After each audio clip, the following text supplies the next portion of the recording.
배음망덕. 옛날 어느 시골에 한 젊은이가 살았는데 너무나 가난했어요. 원래가 가난한 집안이라서 물려받은 재산이라고는 조그만 오두막집 하나뿐이었지요. 그런데 어떻게 된 셈인지 아무리 뼈가 빠지도록 일을 해도 더욱더 가난해졌답니다. 조금 재산이 모아지는가 하면 집안에 우환이 든다든가 다른 일이 생겨서 돈을 쓸 일이 생기니 한 푼을 벌면 두 푼을 쓰는 격이었지요. 이렇게 되니 젊은이는 시리에 빠져 오히려 점점 더 게을러졌고 매사에 의욕이 없어 빈둥빈둥 놀기만 하였답니다. 그러던 어느 날이었어요.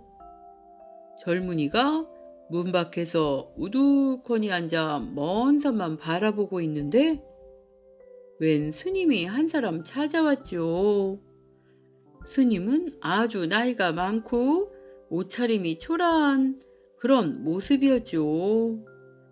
스님이 말했어요. 젊은이, 부처님께 시주하시고 복 받으시오. 그 소리에 젊은이는 밝은 성을 내었죠. 그도 그럴 것이 시주할 만한 집에 가서 시주를 하라고 해야지 다 쓰러져가는 오두막집에 와서 시주를 하라고 하니 염치 없는 스님이 너무나 괘씸하였죠. 젊은이는 퉁명스러운 어조로 말했어요. 시주할 것이 아무것도 없어. 보리쌀 한 줌이라도 좋습니다. 보리쌀 한 줌이 어디 있어? 나는 아침 끼니도 거르고 있다오. 그래요. 그거 참 안 됐군요. 그런데 젊은이는 왜 그렇게 가난하게 사시오? 열심히 일하면 가난을 면할 수가 있지 않소? 아무리 일을 해봐도 소용이 없소. 젊은이는 자기의 처지를 스님에게 들려주었죠. 아무리 열심히 일을 해도 재산은 불어나지 않고 오히려 더 가난해지기만 한다는 얘기를 하면서 이제는 아무 일도 하기 싫고 동냥이나 해야겠다는 이야기까지 하였죠. 그러자 스님이 말했어요. 내가 보니 당신이 가난한 이유는 당신 선친의 묘가 잘못 들어선 것 같소. 그러니 부친의 묘를 이장하는 것이 어떻겠소? 내가 묘자리를 잡아주면 젊은이는 부자가 되고 또 나중에 벼슬도 얻을 것이오. 그것이 정말입니까? 그럼 스님께서 좋은 자리 좀 잡아주십시오. 젊은이는 아까와는 달리 스님에게 매달리다시피 하면서 간청을 하였죠. 부자가 되고 벼슬도 얻는다는 말에 젊은이는 긴 장마 끝에 햇볕을 만난 것처럼 반갑고 기가 번쩍 트였답니다. 그야 어렵지 않지만 조건이 있다오. 조건이 무엇입니까? 그리 어려운 일은 아니라오. 내가 당신의 선친의 묘자리를 잡아준 대로 묘를 쓰면 부자가 되고 벼슬도 하게 될 것이오. 그때가 되면 내게 300냥만 주면 돼오.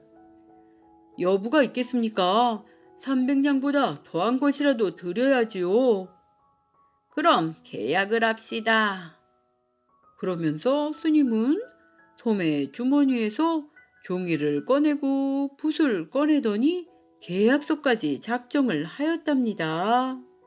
나중에 젊은이가 잘 되면 스님에게 300냥을 준다는 것이었죠. 그리고 젊은이의 집 뒷산에 묘자리를 잡아주고는 사라져 갔답니다. 그런데 부모님의 산소를 이장을 한 후에 정말 신기하게도 몇 년이 지나자 이 젊은이는 점점 가산이 넉넉해지고 글 공부를 하게 된 후에는 과거에도 급제하여 한거울의 원님이 되었답니다. 늙은 스님의 예언이 맞았던 것이죠. 그런데 이 젊은이는 마음이 점점 교만해지기 시작했답니다. 돈 100냥이 생기면 천냥어치의 교만이 생기고 원님이 되더니 정승이 된 것처럼 교만해지고 남을 우습게 여기더니 가난하고 지천해진 사람들을 학대하기까지 했답니다. 그러던 어느 날 묘자리를 잡아준 스님이 젊은이가 벼슬을 얻고 부자가 됐다는 소리를 들었어요. 그래서 돈 300냥을 받으러 길을 나섰지요. 여러 날을 걸어서 젊은이가 원님으로 있는 관청 앞에 도착했답니다. 관청 앞에는 문지기가 버티고 서 있었죠. 문지기가 말했어요. 어디서 온 스님인데 지체 높으신 원님을 만나겠다는 거요. 썩 물러가시오. 그러나 스님이 쉽게 물러나지 않았죠. 해가 지도록 문지기와 실랑이를 했답니다. 스님의 끈질긴 간청에 문지기가 말했어요. 어디서 오신 스님이라고 할까요? 예, 오래전 원님의 부침 묘자리를 잡아준 스님이라 말하시오. 잠깐 기다려보시오. 문지기가 안으로 들어간 후 잠시 후에 화가 잔뜩 난 얼굴을 하고 나왔어요. 이보시오. 괜히 나만 야단맞게 할 게 무엇이오? 원님이 당신 같은 사람은 모른다고 하는데 왜 쓸데없는 소리를 하는 거요? 빨리 가보시오. 스님은 이 뜻하지 않은 문전박대에 화가 났지만 분을 참으며 다시 문지기에게 말했어요. 그럼 이것을 가지고 가면 나를 알아볼 것이요. 이것을 원님께 드리시오. 스님은 소매 주머니 속에서 몇 년 전 젊은이와 계약했던 문서를 주면서 말했어요. 이것이 무엇이요? 원님만 아는 것입니다. 부탁합니다. 문지기가 하는 수 없다는 표정으로 안으로 들어갔죠. 그런데 다시 나왔을 때는 처음보다 더욱더 화가 난 얼굴이었답니다. 이보시오. 누구 볼기만 꼴을 보려고 그러시오. 그 문서를 보자마자 원님이 고래고래 소리를 지르시더니 그 문서를 찢어버리시고 당장 당신을 쫓아보내라고 야단이십니다. 그렇게 되자 스님이 원님의 못된 마음을 짐작하고는 소매 주머니에서 종이를 꺼내더니 몇 글자를 적어 문지기에게 다시 주며 말했어요. 여보시오. 나 때문에 야단맞아 미안하지만 한 번만 더 수고를 해주시오. 이 종이 쪽지를 원님께 갖다 주시면 이번에는 나를 모른다고 하지 않을 것이오. 실소이다. 이제 다시는 당신의 심부름을 하지 않겠소. 문지기는 한마디로 거절하고는 스님을 거들떠 보지도 않았죠. 스님은 이번이 마지막이라고 문지기에게 애걸복걸 하였답니다. 결국에 문지기는 마지막으로 원님께 쪽지를 갖다 드렸지요. 그런데 쪽지를 본 원님은 조금 전과는 달리 얼굴색이 환해지면서 말씨도 부드럽게 문지기에게 물었어요. 그 스님이 지금 어디 계시느냐? 아직 문 밖에 계실 겁니다. 그럼 빨리 모셔오너라. 원님이 갑자기 태도가 돌변하자 문주기가 엉거주춤하고 있는데 원님이 말했어요. 빨리 스님을 모셔오라는데 뭘 그리 꾸물거리고 있느냐? 바로 그 쪽지에는 이렇게 쓰여 있었답니다. 원님, 오늘 내가 원님을 찾아온 것은 옛날 약속한 돈 300냥을 받으러 온 것이 아닙니다. 원님이 더 잘 될 수 있는 길을 알려주려고 왔습니다. 선친의 묘를 지금의 위치에서 10걸음을 더 올렸으면 원님은 장차 이 나라의 정승이 될 것입니다. 이런 말을 듣고 스님을 그냥 보낼 리 없는 원님이었죠. 문지기에게 빨리 스님을 모셔오라고 호령하는 게 무리가 아니었죠. 어서 들어오시랍니다. 스님은 입가에 웃음을 머금고 문 안으로 들어섰죠. 원님이 버선발로 쫓아나오며 말했어요. 아이고, 누구신가 했더니 스님이 오셨군요. 네, 그동안 깜빡 잊고 무례하게 스님을 몰라보았습니다. 자, 어서 오르시지요. 스님은 못 이기는 척하며 방으로 들어갔어요. 그리고 말했지요. 아까 쪽지의 내용대로 3일 후에 이장을 하기에 가장 좋은 날입니다. 바로 그날 선친의 묘를 옮기시면 됩니다. 원님이 말했어요. 여부가 있습니까? 스님의 말씀대로 하겠습니다. 그동안 스님은 제 집에 묵으시면서 편히 쉬십시오. 3일이 지난 후에 원님은 부친의 묘를 이장하기 위해서 스님을 앞세우고 산으로 올라갔어요. 원님이 말했어요. 정확한 위치를 알려주십시오. 그러자 스님은 한 걸음 한 걸음 위로 올라갔죠.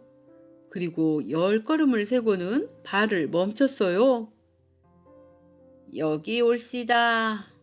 스님이 잡아준 대로 이장이 시작되었죠. 그런데 이게 웬일일까요? 묘를 파헤치는 순간에 지금껏 보지 못했던 이상한 새 한 마리가 푸르륵 하고 멀리 날아가는 것이었어요. 아니, 묘 속에 무슨 새야? 땅속에서 새가 살다니 이게 무슨 좋아요? 일꾼들이 넋을 잃고 서 있는데 스님의 너털웃음이 터져 나왔답니다. 스님이 말했어요. 하하, 300냥이 날아가는구나. 300냥이 날아가. 그제서야 원님은 모든 것을 깨달았죠. 하지만 이미 때가 늦어 버렸답니다. 원님은 저만치 내려가는 스님을 멍하니 쳐다보고 있었답니다. 배은망독한 자기의 실수를 후회했지만 파랑새는 이미 사라지고 말았지요. 그 후로 원님은 작은 잘못으로 원님의 자리에서 쫓겨났고 가산도 기울어져 옛날 오두막집으로 다시 되돌아가게 되었답니다.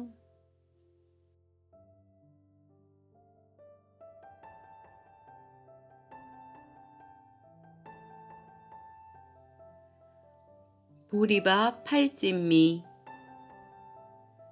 옛날 어떤 곳에 형제가 살았어요. 형은 아주 부자여서 그 마을에서 제일 잘 살았답니다. 하지만 동생은 너무도 가난해서 삼시세끼를 먹기도 힘들었지요.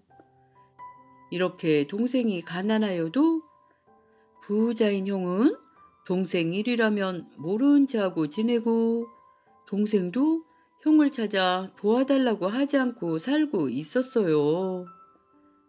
그래도 동생이니 형에게 가서 한 달에 한 번 정도 만나긴 하였답니다. 어느 날 형이 동생에게 말했어요. 내가 이 동네 저 동네로 일을 많이 하러 다닌다는데 그게 사실이냐? 동생이 말했어요. 예, 제가 근방에 일이 없으면 멀리 다른 지방까지도 가서 일을 다니곤 한답니다. 너 여기저기 다니다 보면 아는 것도 많겠구나. 혹시 발짓미를 어디선가 한다는데 그런 말은 들어보았느냐? 동생은 무슨 말인지 몰라서 가만히 서 있었어요. 용의 간, 봉황의 골수, 토끼 아기보, 잉어 꼬랑지, 악어저 부들기, 곰발바닥, 원숭이 혓바닥, 표범 발목, 이렇게 영 먹을 것 같지도 아니한 요상한 것만 골라서 임금님 수라상에 놓는다는 말은 들었죠. 팔찜미는커녕 보리죽도 못 먹어 배가 쪼르륵 쪼르륵 하는 판인데 이런 말을 하는 까닭이 무엇인지 알 수 없었죠. 아니, 형이 물어도 묵묵부답 가만히 있다니 이 형을 무시하는 것이냐? 이렇게 형이 말하니 무슨 말을 해야 할지 대답은 해야겠는데 알 수가 없었죠. 그러자 형이 말하였어요. 자, 내가 요즘 입맛이 뚝 떨어졌다. 아무리 무엇이라도 먹으려고 해도 영 입맛이 안 당기니 어찌하겠느냐. 발진미가 맛이 있다니 그것이나 먹어볼까 하는 생각이 들었다. 그런데 내가 집안에만 있다 보니 뭐 듣는 게 있어야지. 그래서 여기저기 잘 돌아다니는 너에게 물어본 것인데 너는 이 불쌍한 형의 사정도 모르고 멍하니 있기만 하니 내가 일이 답답하단 말이다. 동생은 너무나 기가 막혔지요. 그 많은 하인을 시키면 팔찌미가 있는 곳을 찾아낼 수 있을 터인데 죽도 변변히 못 먹는 동생에게 팔찌미가 있는 데를 말하라니 너무나 서운하였답니다. 어쩌면 저리 동생에게 무심할 수가 있단 말인가. 형이 되어서 가난하디 가난한 동생에게 할 법이나 한 말인가. 정말로 마음이 착잡하였지요. 그래서 미처 말을 하지 못하니 또 형이 말했어요. 너 도대체 귀가 먹었냐? 내 말이 안 들리느냐? 발찌미가 있는 데를 대라니까 그러네. 어서 말하도록 해라. 동생이 너무나 화가 나서 말했어요. 형님, 제가 발찌미를 알기는 알지만 다만 형님 처지에 그 비싼 발찌미를 어떻게 사드실까 걱정입니다. 아, 내가 알다시피 내가 재산이 얼마나 많으냐. 그깟 발찌미 한번 못 사 먹겠느냐. 내가 요즘 고기도 싫고 다 싫다.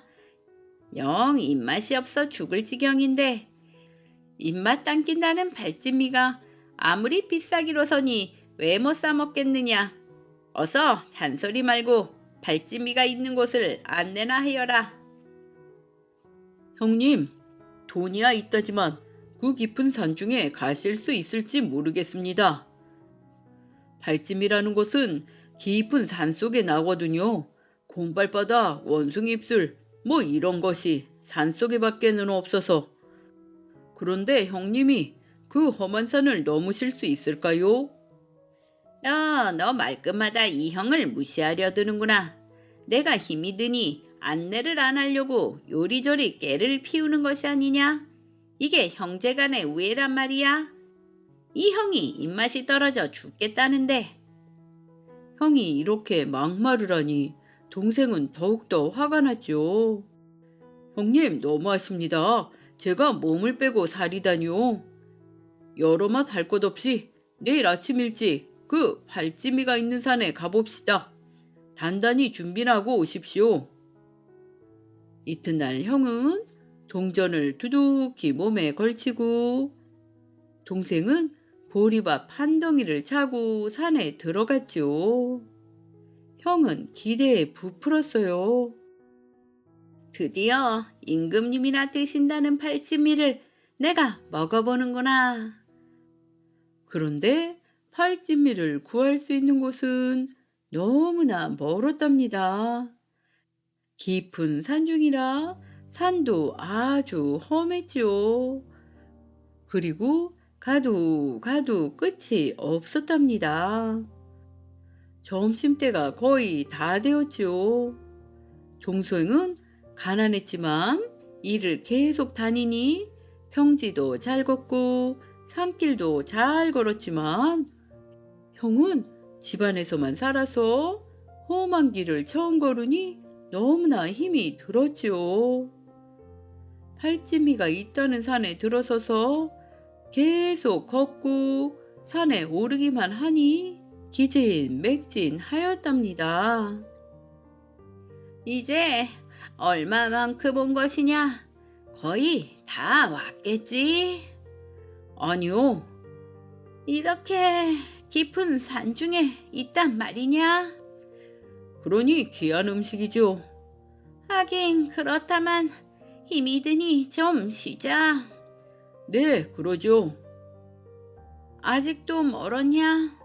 저 산만 넘으면 됩니다. 아이고, 저 산 넘어라. 난 배고파서 못 가겠다. 목말라서 못 가겠다. 이 동전꾸러미도 너무 무거워서 한 발자국도 더 이상 못 가겠구나. 그래도 이왕 나선 길이니 발찌미가 있는 데를 가셔야지요. 아이고, 발찌미고 뭐고 이제 배가 고파서 더 이상 갈 수가 없구나. 내가 싸온 요깃거리 좀 다오. 예, 그러세요. 형은 뽕보리밥을 받아서 맛있게 먹었지요. 팔찌미를 잘 먹겠다고 아침도 안 먹고 하루 종일 산길을 걸었으니 맛이 있을 수밖에 없었지요. 동생에게 먹어보라는 말도 안 하고 동생이 떠다 준 물을 벌컥벌컥 마셨답니다. 보리밥을 나달 하나하나까지 모두 맛있게 다 먹었죠. 이렇게 정신없이 먹은 형이 말하였어요. 아, 이거 맛이 이리 좋을 수가 있나. 바로 이것이 발찐미로구나. 너는 이제 보니 발찐미를 매일 먹으며 다니는구나. 형님, 그렇습니다. 저는 발찌미만 매일 먹습니다. 저는 발찌미를 먹고 형님은 입맛이 없어 굶어 죽게 만들었으니 다 제 잘못입니다. 제가 먹는 팔찌미가 이리 저거 죄송합니다. 집에 가서 많이 드릴게요. 그런데 이제 배가 부른 형은 그제야 동생을 찬찬히 바라보았답니다. 삐쩍 마르고 헬쑥한 얼굴을 보니 얼마나 생활이 어려운지 알 수가 있었죠. 그리고 같이 걸어서 같이 배가 고픈데도 자기의 점심을 형에게 다 주고 거기에 골짜기에 내려가 물까지 떠다 준 동생이었지요. 형은 이제야 자신이 동생에게 너무나 우애 없이 살아온 것을 알게 되었답니다. 내가 너무했구나. 내가 동생에게 죄가 많구나. 동생, 내가 자네 덕분에 세상에서 가장 귀한 발찐미를 맛보았네. 앞으로 내가 자네에게 발찐미를 보여주겠네.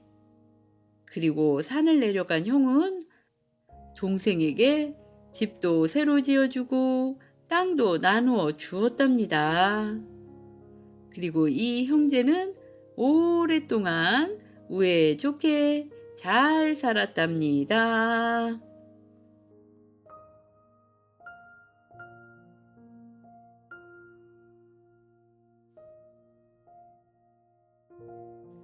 사돈의 유래. 옛날 고려시대에 유명한 대장군인 윤관과 또 재상을 지내던 오연총이라는 사람이 살았어요. 두 사람은 전쟁에도 같이 나가 서로의 목숨을 믿고 맡길 정도로 서로 마음을 주고받는 사이였답니다. 그렇게 세월이 가다 보니 두 사람이 자녀를 결혼시킬 나이가 되자 서로 사돈관계를 맺게 되었죠. 그리고 함께 대신의 지위에도 오르게 되었답니다.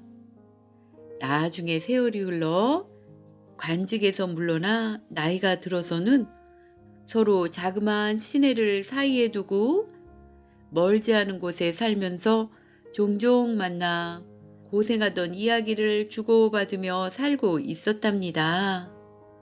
그러던 어느 날이었어요. 윤관 집에서 술을 담갔는데 너무나 맛있게 익으니 오연총과 한 잔 나누고 싶었죠. 그래서 하인에게 술을 지워 오연총 집을 방문하려고 가던 중이었어요. 냇가에 당도했는데 갑자기 내린 비로 물이 너무나 불어서 건널 수가 없었지요. 그래서 어떻게 하면 좋은가 하고 머뭇거리고 있었지요. 그런데 냇물 건너편에서도 오연총이 나타났어요. 오연총도 하인에게 무엇을 지워가지고 오다가 윤관이 물가에 있는 것을 보고 큰 소리로 물었죠. 대감, 어디를 가시려는 중이오? 술이 자리고 대감과 한 잔 나누려고 나섰는데 물이 많아서 이렇게 서 있는 중이라오. 오연총도 마침 잘 익은 술을 가지고 윤관을 찾아가는 중이었죠. 서로 술을 가지고 오기는 했는데 그냥 돌아서기가 아쉬워 환담을 주고받다가 오연총이 윤관에게 말했어요. 잠시 정담을 나누기는 했지만 술을 한 잔 같이 나누지 못하는 것이 정말 유감이로군요. 그러자 윤관이 웃으며 오연총을 향해 말했어요. 우리 이렇게 합시다. 내가 가지고 온 술은 대감이 가지고 온 술로 알고 대감이 가지고 온 술 또한 내가 가지고 온 술로 알고 한잔합시다 하고 권하면 역시 한잔합시다 하면서 술을 마시면 되지 않겠습니까? 오연총도 그 말에 흔쾌히 찬성했지요. 그렇게 해서 나무 등걸에 앉아 이편에서 한 잔 드시오 하고 한 잔 들고 머리를 숙이면 저편에서 한 잔 드시오 하고 머리를 숙이면서 반복하기를 거듭하여 가져간 술을 다 마시고 돌아왔죠. 나중에 이 일이 조정의 신하들에게 멋진 이야깃거리로 알려졌답니다. 그래서 그 후에 서로 자녀를 혼인시키는 것을 우리 사돈 맺기라는 말이 되었답니다. 사돈의 사자는 나무 등거를 얘기하고 돈자는 서로 머리를 숙인다라는 뜻이랍니다.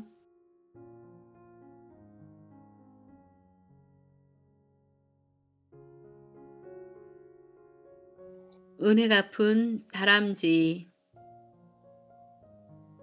옛날 어느 산골 마을에 가난한 할아버지와 할머니가 살고 있었어요. 할아버지는 집신을 삼아서 팔고 할머니는 부잣집 삭발레를 하며 어렵게 살아갔지요. 어느 날 할머니는 산나무를 뜯으러 산에 올라갔다가 족제비에게 잡혀가는 다람쥐를 보았어요. 저런 가엾어라. 할머니는 얼른 기다란 나뭇가지를 주워서 족제비를 쫓았답니다. 놀란 쪽제비는 다람쥐를 놓고 멀리 달아났죠. 할머니는 달려가 다람쥐를 살펴보았어요. 다람쥐는 눈을 감은 채 숨을 거칠게 몰아쉬고 있었죠.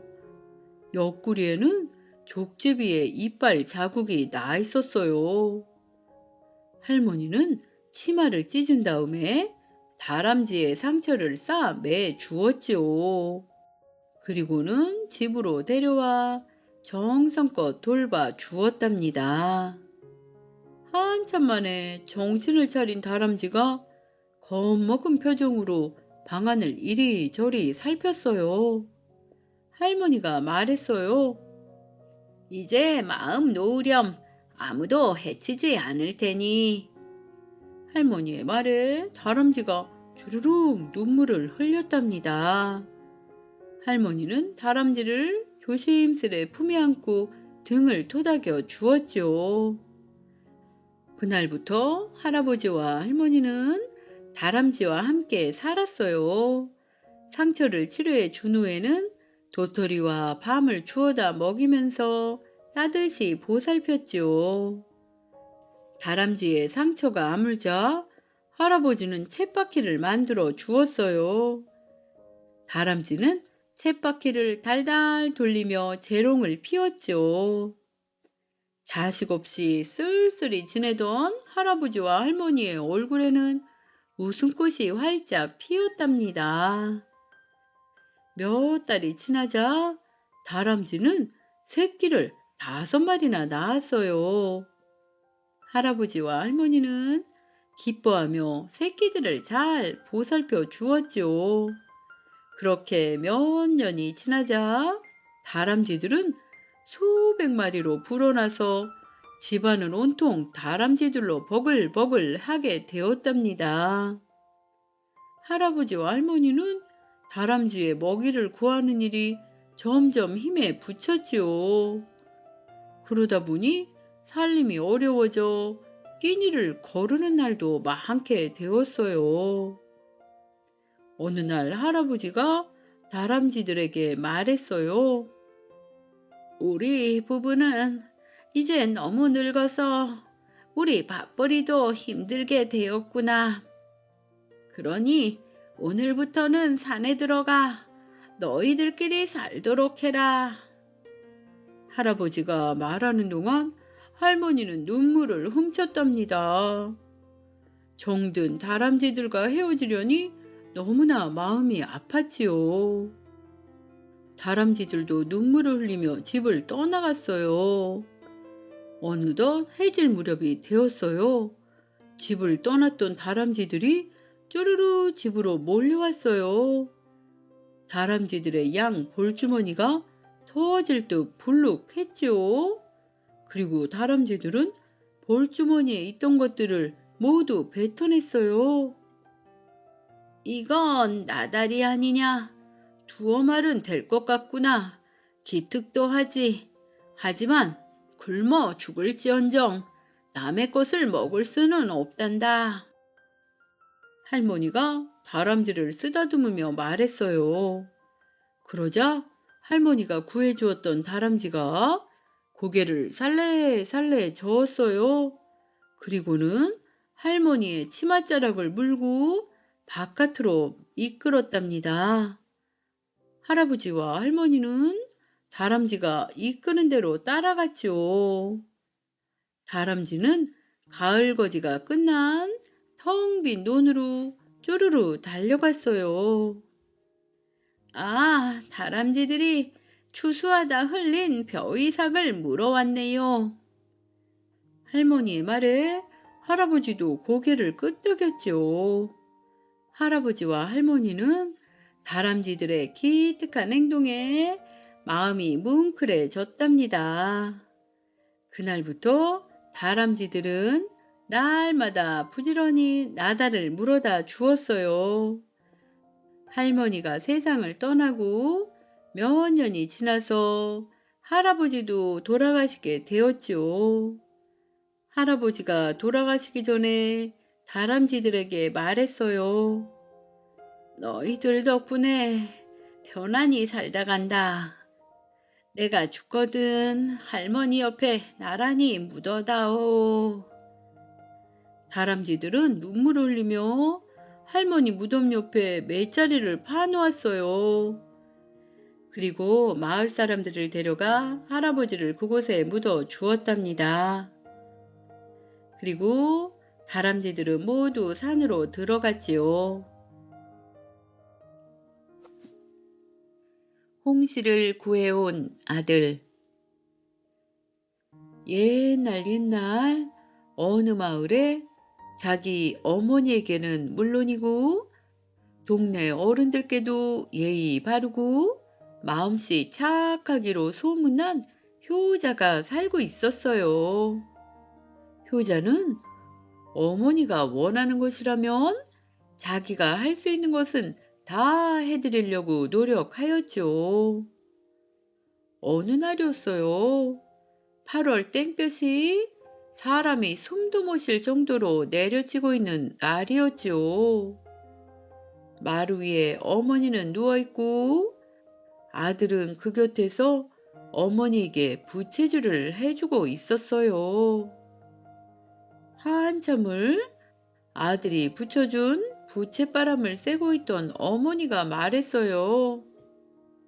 이 더위에 기력도 없고 힘도 하나도 없는데 달디단 홍시를 딱 하나만 먹으면 기운이 번쩍 나겠구나. 그러자 이 말을 들은 아들이 그때부터 생각을 하였어요. 아들은 어머니가 하신 말이 머릿속에서 떠나질 않았죠.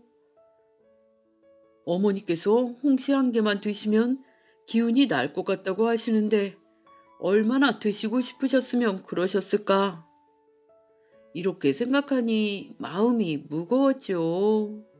그래서 아들은 이 한여름에 어디서 홍시를 구할 수 있을까 몇 날 며칠을 고심을 하였지요.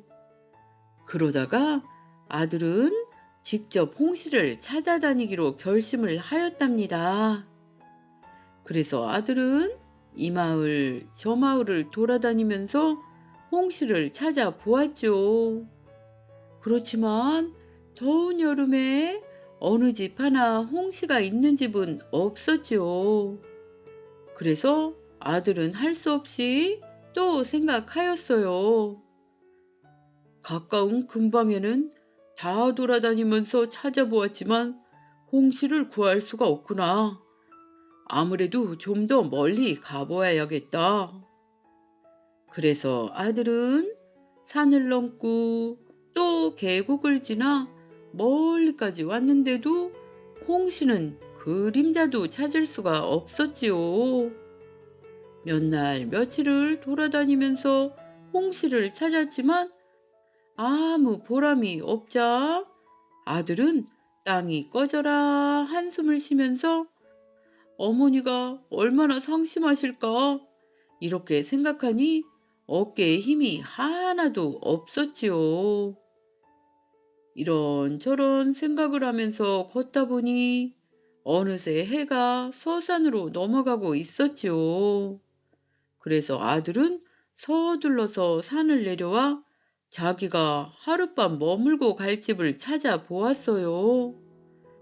그런데 얼마 가지 않아 환하게 불이 켜진 집이 하나 있었어요. 그래서 아들은 그 집에 가서 불렀지요. 여보시오, 여보시오 하고 사람을 부르니까 집안에서 금방 사람이 나왔답니다. 아들이 말했어요. 밤이 깊어 길을 갈 수가 없어서 그러니 하룻밤만 묵게 해 주십시오. 그러자 주인이 순순히 허락을 해 주어서 사람방으로 갔답니다. 주인이 저녁상을 차려가지고 방으로 다시 들어왔어요. 아들이 말했어요.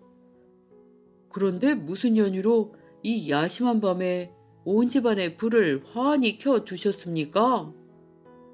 그러자 주인이 말했어요. 사실은 오늘이 돌아가신 어머니의 제삿날이라오. 그러면서 주인이 물었어요.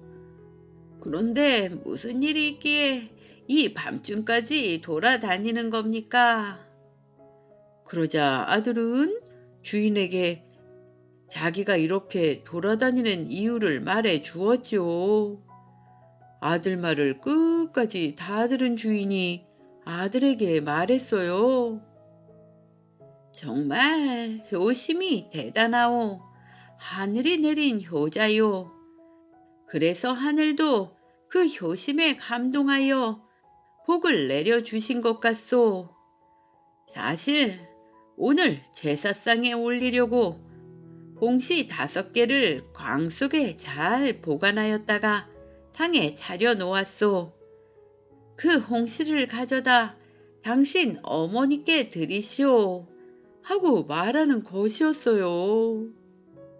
아들은 너무나 고맙고 기뻐서 절을 몇 번씩이나 하고 잠도 자지 않고 그 길로 집으로 달려와서 간신히 구해온 홍시를 어머니께 드렸답니다.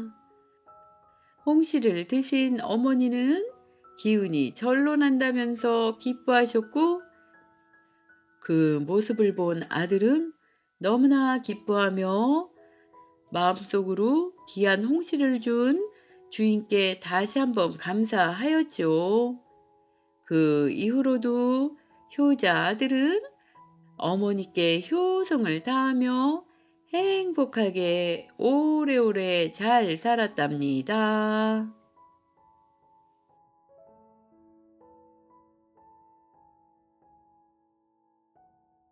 황새와 여우와 까치. 옛날에 까치가 높은 소나무 위에 둥지를 짓고 새끼를 5마리를 낳아서 오손도손 살고 있었답니다. 그런데 어느 날 여우가 나타나서 까치에게 말했어요. 오늘은 너무너무 배가 고프구나. 내 새끼 1마리만 밑으로 던져다오. 이 간사한 여우야, 귀여운 내 새끼를 달라고 그렇게는 못한다. 고집 피우다가 큰 코 다치지 말고 내 말을 듣는 게 좋을걸. 내가 올라가면 5마리가 다 없어질 텐데. 그 말을 듣고 까치는 덜컥 겁이 났어요. 까치는 생각했어요. 그렇지. 1마리만 던져주는 게 낫겠구나. 내 불쌍한 새끼야. 엄마 까치는 눈물을 흘리면서 제일 큰 새끼 1마리를 밑으로 던져 주었죠. 여우가 말했어요. 고맙다. 잘 먹고 가겠다. 여우는 새끼까치 1마리를 먹고는 꼬리를 흔들며 사라졌죠. 그런데 다음 날이 되자 여우가 또 나타났어요. 까치야, 어제는 정말 잘 먹었다. 오늘도 1마리만 다오. 까치는 그날도 할 수 없이 새끼 1마리를 여우에게 주었답니다. 새끼 2마리를 잃고 엄마 까치는 너무나 슬퍼서 기가 막혔지요. 저 나쁜 여우가 내일 또 오면 어떻게 하지? 아, 내 불쌍한 새끼들. 이런 생각에 잠겨서 슬피 울고 있는데 황새 1마리가 날라오더니 말했어요. 까치야, 왜 그렇게 울고 있는 것이니? 글쎄, 여우가 날마다 나타나 내 귀여운 새끼를 달라고 하는 것이에요. 까치의 말을 다 듣고 난 황새는 어이가 없었어요. 이런, 그건 여우도 나쁘지만 내가 미련한 탓이구나. 여우가 어떻게 나무 위로 오른단 말이냐? 여우는 이렇게 높은 나무는 물론 사람의 키 높이도 오르지 못한단다. 황새의 말을 듣고 난 까치는 분해서 견딜 수가 없었지요. 하지만 이미 지나간 일이니 할 수 없었답니다. 그런데 그 다음날 또다시 여우가 나타났어요. 여우가 말했어요. 까치야, 새끼 한 마리 빨리 다오. 배가 고파 못 살겠다. 그러자 까치가 큰 소리로 말했지요. 내 귀여운 새끼를 2마리나 잡아먹고도 또 달라고? 어린 반푼어치도 없다. 당장 꺼져라. 뭐라고? 후회하지 말거라. 내 당장 올라가서 모두 잡아먹겠다. 어디 올라올 수 있으면 올라와 보시지. 갑자기 달라진 까치의 태도에 여우가 깜짝 놀랐어요. 아니, 내가 나무 위에 못 오른다는 걸 누가 알려주었니? 그러자 까치가 말했어요. 네가 그렇게 나쁜 놈이라는 걸 황새 아저씨가 알려주셨지. 여우는 꼬리를 감추고 그냥 갈 수밖에 없었죠. 그런데 그 다음날 우연히 황새를 만난 여우가 말했어요.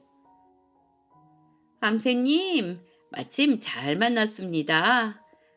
오늘 저희 집에 잔치가 있는데 꼭 모시고 싶습니다. 황새는 갑작스런 여우의 친절이 수상했지만 마침 심심하던 터라 여우를 따라갔죠. 여우는 자기 집에 도착하자마자 태도를 바꾸었어요. 여우가 말했어요. 내가 까치 새끼를 잡아먹는 것과 당신이 무슨 상관이 있기에 방해를 하는 것이오. 까치 새끼 대신 오늘은 내가 당신을 먹어야겠소. 황새는 기가 막혔어요.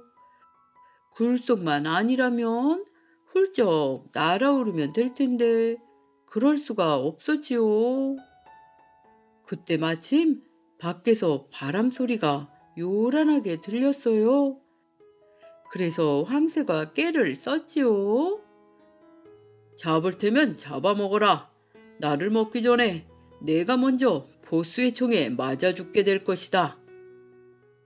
갑자기 포스라니 그게 무슨 소리냐? 밖에서 나는 저 소리가 내 귀에는 안 들리느냐? 엊그제 이 나라의 여우를 모두 잡으라는 영이 떨어졌다더니 이제서야 군사들이 이곳으로 오고 있는 모양이다.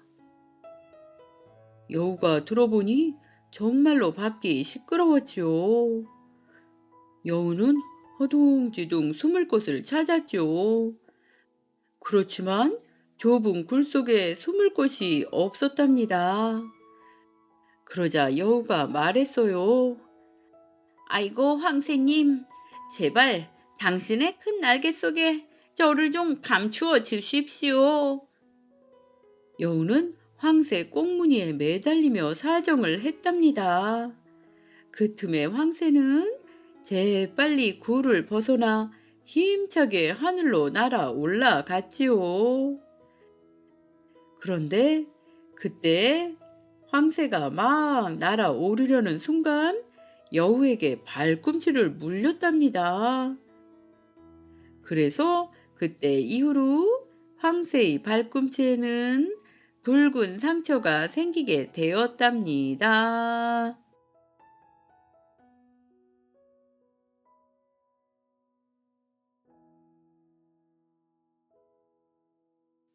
호랑이 웃음. 옛날 깊은 산속에 호랑이 한 마리가 살고 있었어요. 어느 날 호랑이가 어슬렁 산 밑으로 내려왔지요. 뭐 먹을 만한 것이 없나 하고 여기저기 돌아다니다가 어느 골짜기에 가니 웬 젊은 농사꾼이 땀을 뻘뻘 흘리며 밭에서 일을 하고 있었어요. 그런데 날씨가 너무 더우니 윗도리를 벗어 제치고 맨몸으로 일을 하고 있었지요. 호랑이가 보니 몸에 살이 아주 토실토실 하였지요. 그걸 보니 호랑이가 저절로 군침이 도는데 너무나 좋아서 웃음을 참을 수가 없었어요. 아이고 좋아라. 안 그래도 배가 잔뜩 고프던 참인데 이게 웬 떡이냐. 저렇게 살이 토실토실 오른 것만 해도 좋은데 나 잡아먹기 좋으라고 옷까지 벗었네.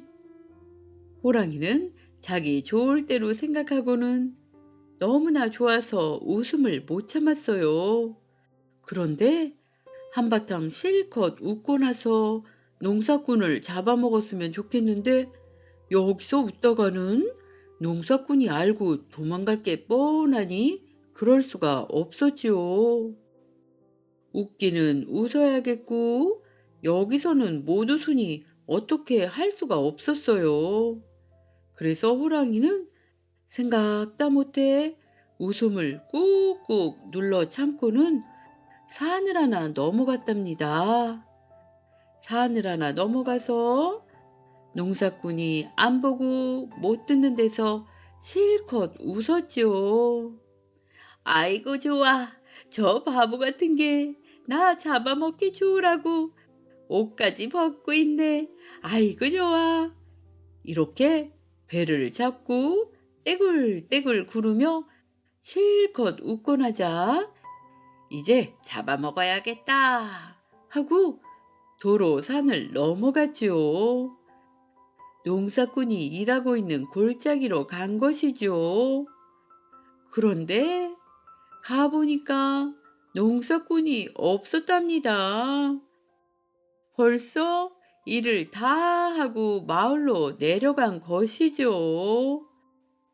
호랑이는 그만 엉엉 울었답니다.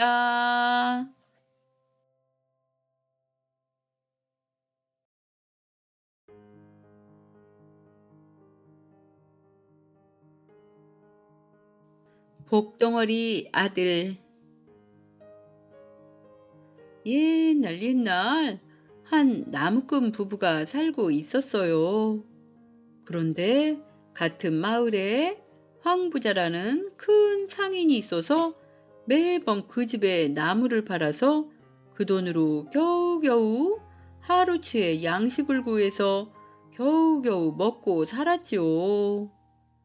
그런데 부인이 아이를 가졌고 산딸이 되었지만 미역과 쌀을 마련할 여윳돈도 없었답니다. 그러다 보니 부부의 근심은 커져만 갔지요. 그러던 어느 날 부인이 아기를 낳으려는데 집안에는 쌀알 하나는 물론 보리알 한 톨도 없었지요. 그래서 남편이 급히 나무를 해다가 팔러 가는 길이었어요. 남편이 생각했어요. 아, 내 처지가 너무나 서글프구나. 도저히 더 이상 살 기운이 없다. 나는 그냥 이대로 죽어야겠구나. 이렇게 나무꾼은 죽을 결심을 하고 연못으로 가서 지게를 내려놓고는 눈을 찔끔 감고 에라 모르겠다 하고는 연못에 뛰어들었답니다. 그런데 무엇인가가 나무꾼을 번쩍 들어 연못 밖에 내려놓는 것이었어요. 나무꾼은 너무나 놀랐지만 다시 뛰어들었지요. 그런데 나무꾼이 3번을 뛰어들어도 3번이나 물 밖으로 튕겨져 나왔답니다. 나무꾼은 너무나 놀라서 멍하니 앉아 있었지요. 그런데 그때 물속에서 어떤 소리가 들려왔답니다. 귀한 아들을 낳을 텐데 왜 죽으려 하는 것이냐? 지금 당장 지게를 지고 황부자를 찾아가 너의 처지를 황부자에게 이야기하고 도움을 청하여라. 하고 말하였지요. 나무꾼은 정신을 차린 후에 지게를 지고 황부자를 찾아가 용기를 내서 지금의 처지를 다 이야기하고 사정을 하였답니다. 그러니까 황 부자가 흔쾌히 미역과 쌀을 사서 주었지요. 그래서 나무꾼은 집으로 돌아가 미역국과 쌀밥을 준비해 놓고 아내가 해산하기를 기다렸는데 정말로 떡두꺼비 같은 잘생긴 아들을 낳게 되었답니다. 다음날 나무꾼이 너무나 고마워 나무를 한 짐 지고는 황 부자를 찾아가서 나무를 그냥 내려놓고 오려고 하는데 황 부자가 나무꾼을 불러서 말했어요. 내가 보니 자네가 나무를 팔아서는 형편이 좋아지기 힘들 것 같네.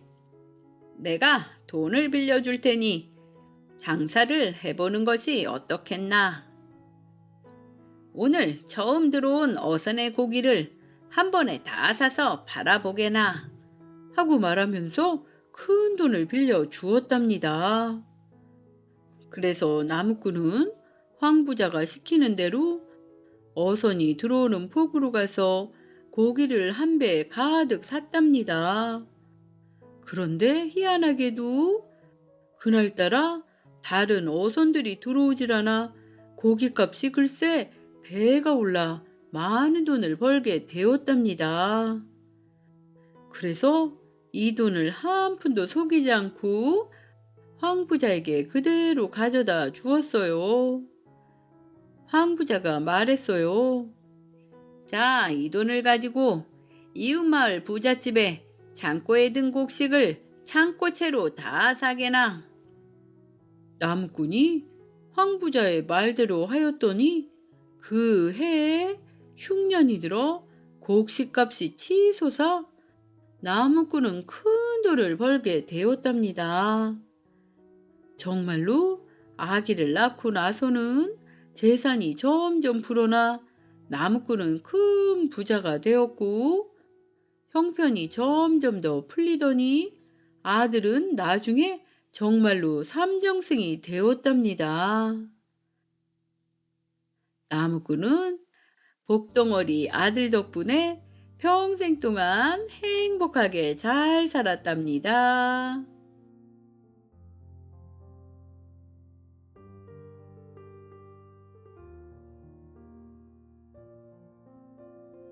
황금알을 낳는 거위. 옛날 어느 마을에 가난한 농부가 살고 있었어요. 가난한 농부가 가진 척박한 땅에서는 밀도, 쌀도, 보리도 다 잘 자라지 않았답니다. 그래서 하루하루 힘겹게 살던 농부에게 어느 날 행운이 찾아왔어요. 우연히 거위를 얻게 된 것이죠. 가난한 농부는 집 앞마당에서 거위를 키우며 거위가 알을 낳으면 내다 팔려고 정성 들여서 거위를 키웠어요. 그러던 어느 날 이제 다 자란 거위가 알을 한 개를 낳았답니다. 그래서 농부는 너무나 좋았죠. 그래서 알을 집어들었는데 너무나 이상했죠. 모양은 분명 거위알인데 황금빛으로 빛나고 있었기 때문이에요. 아니, 도대체 이게 뭐야? 이게 알인가? 이게 금인가? 가난한 농부는 거위알을 가지고 시장에 나갔어요. 그리고 거위가 낳은 알이 진짜 황금알임을 알게 되었죠. 그리고 거위는 하루도 빠지지 않고 한 개씩 황금알을 계속 낳았답니다. 그래서 가난한 농부는 더 이상 가난한 농부가 아니라 아주 큰 부자가 되었죠. 그런데 점점 더 부자가 되어가는 농부의 마음속에서 점점 더 욕심이 나기 시작했어요. 농부가 생각했어요. 하루에 한 개의 황금알로는 부족해. 분명 저 거위의 뱃속에는 황금이 가득 차 있을 거야. 이런 생각이 농부의 머릿속에서 떠나지 않았어요. 결국 욕심에 눈이 먼 농부는 거위 속에 아주 큰 황금 덩어리가 있을 것으로 기대하고 거위의 배를 갈랐답니다.